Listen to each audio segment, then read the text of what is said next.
Gitu ya. Berarti memang enggak sangat sedikit lah, kecuali kecuali gini, kecuali orang itu mendapatkannya dengan mengisi bisa atau diisi dari bisa gurunya. dilakukan itu. Bisa, tapi memang tidak sekuat orang yang mengamalkannya sendiri.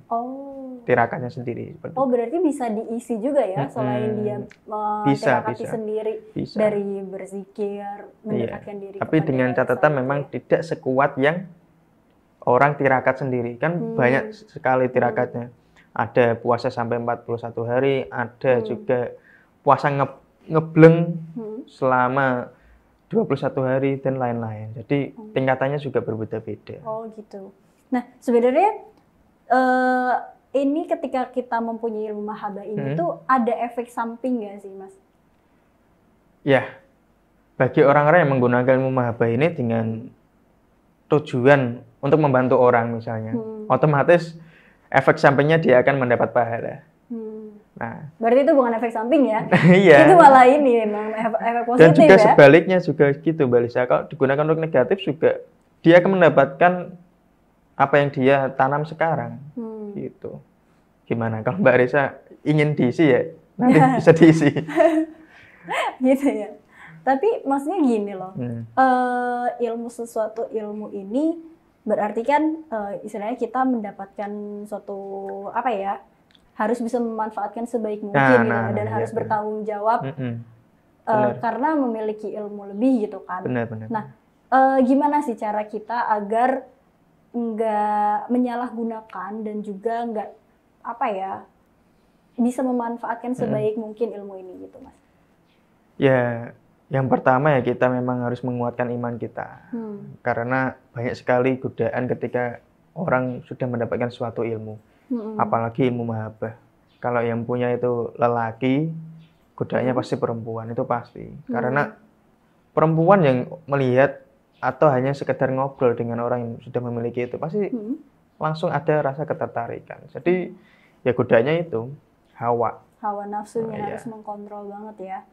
Nah, ini kan digunakan untuk pengasihan tadi ya, bisa aja ketika orang yang kewibawaan juga bisa. Nah, bisa juga orang yang tidak bisa menahan hawa nafsu kan otomatis dia akan melakukan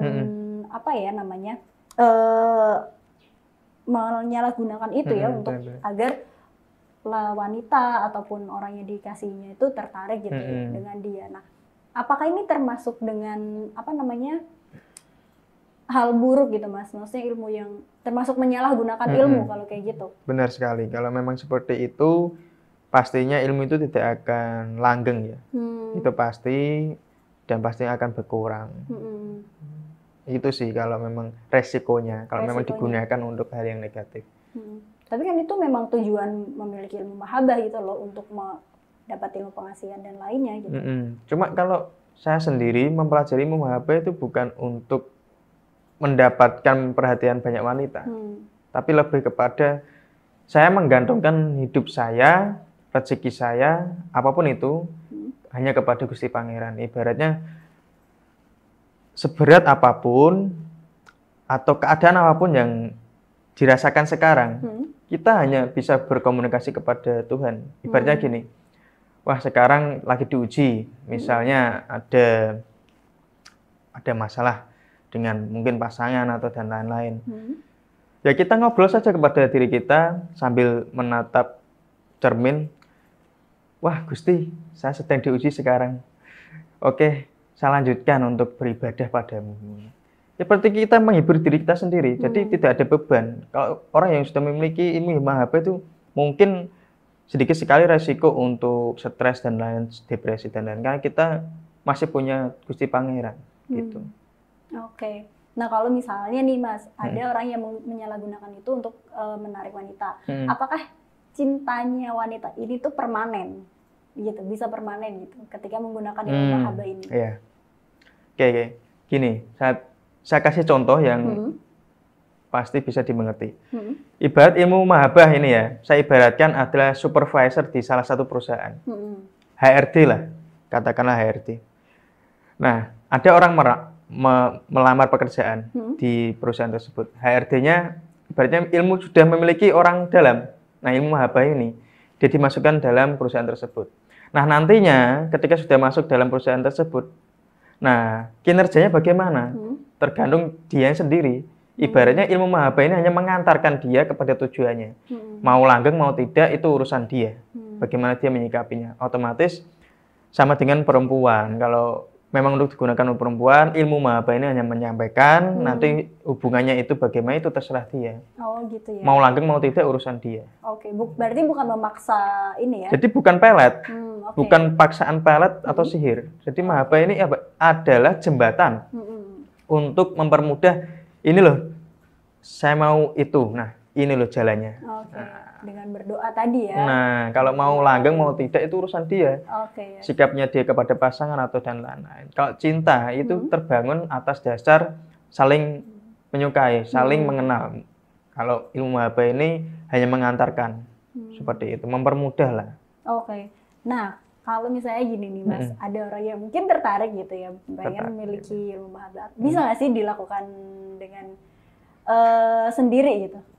Dilakukan sendiri, mungkin bisa, memang harus.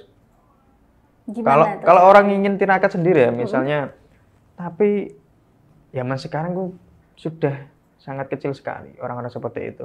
Kalau memang membersihkan hati dulu ya, Mas. Kalau memang mau ya memang harus puasa, ngebleng, puasa mutih dan lain-lain itu hampir mungkin puluhan tahun. Puluhan tahun. Butuh waktu puluhan tahun ya. Karena dosa yang sudah pada masa lalu pun mungkin terlalu banyak. Kan itu juga. Jadi membersihkan hati itu pun butuh waktu.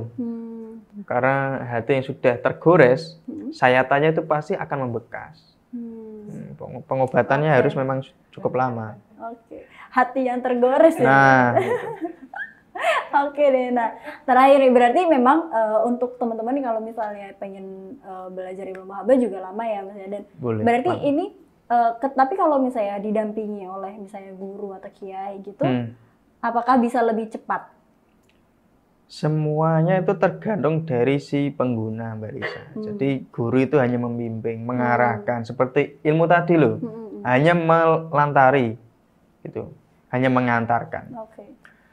Nah, sekarang kan banyak sekali yang memang ingin memiliki muhasabah cuman dengan cara yang instan. Ibaratnya memang diisi. Nah, seperti yang saya sebutkan tadi, bisa diisi, cuma kekuatannya tidak sekuat ketika dia bertirakat sendiri. Kalau diisi itu butuh berapa hari?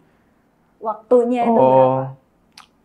Nggak lama sih. Nggak lama ya? Kalau orang mau datang atau secara jarak jauh bisa kok. Oh gitu. Ibaratnya nih gini, ibaratnya di sini panelnya, panel energinya.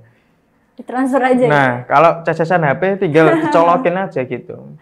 Kalau kita mau ngisi ya. Berarti langsung gitu. Ya. Nah, tapi bisa bertahan berapa lama tuh? Kalau soal itu mungkin tidak lama-lama juga, mungkin hanya 21 hari.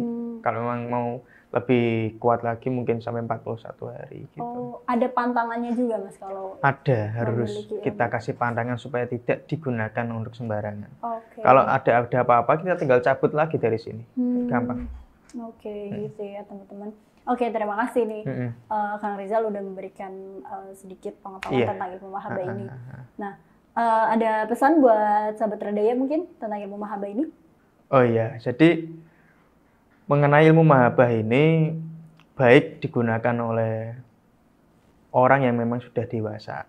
Kalau memang yang masih di bawah umur, janganlah. Karena tidak akan bisa jika memang hatinya itu masih kotor. Dan kalau diniatkan, insya Allah pasti bisa, cuma butuh waktu. Intinya segala ilmu ya, saya ulangi lagi, segala ilmu itu bisa dipelajari asal memang niatnya sudah baik. Itu saja sih. Itu ya teman-teman. Sekian dulu diskusi kita tentang ilmu muhasabah ini. Jangan lupa like, comment, dan subscribe di channel Radaya TV ya. Dan kalau misalnya kalian ada unek-unek atau apapun, tulis di kolom komentar itu ya. Terima kasih. Sampai jumpa. Salam Radaya.